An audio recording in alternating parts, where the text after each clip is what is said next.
This video is about how we're going to calculate loan amortization schedule using Excel. So let's go through our short case study. David got a car loan of $10,000 from HSBC Bank that will be repaid in equal installments at the end of each year for 7 years. The effective annual interest rate is 10%. Create a loan repayment schedule for the loan amortization. So we put all our variables here in red. We have our loan amount is $10,000.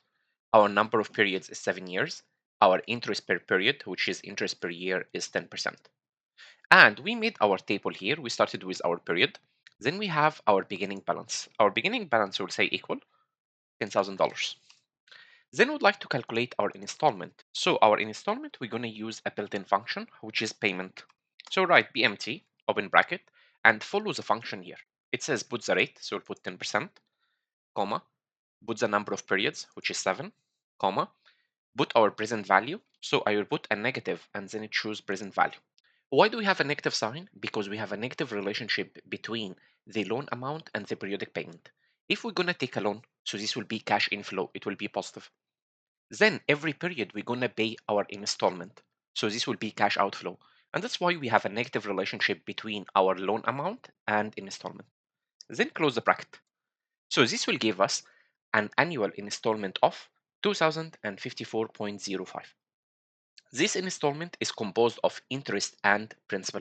So our interest will be equivalent to, it choose beginning balance, which is our loan amount, multiplied by our interest rate, which is 10%, and then put the dollar sign by pressing F4 or function F4, because I would like when I drag, I fix the cell of interest rate.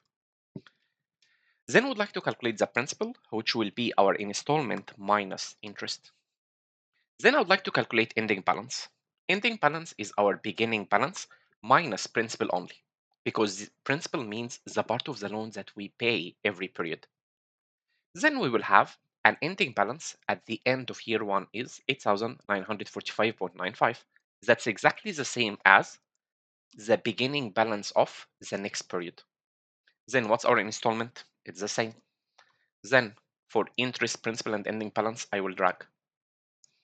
Then I will highlight all of them here and drag until we reach here, our period 7. So let's analyze the numbers we got here. You will discover that what is the ending balance at the end of the last period, at the end of 7 years? It's 0, which means we repaid our loan.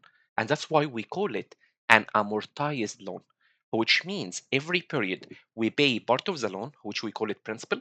So at the end of the period, the value of the loan is 0.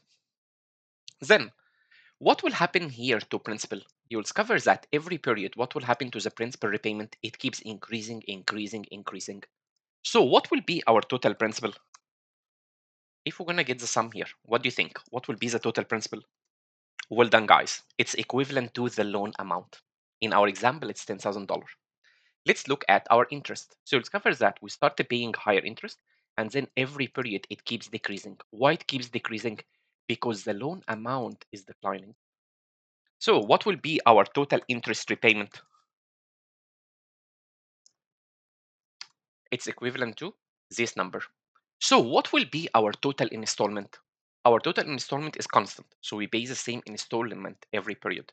So if I get the sum here, what will be our total installment? It's equivalent to total interest plus total principal.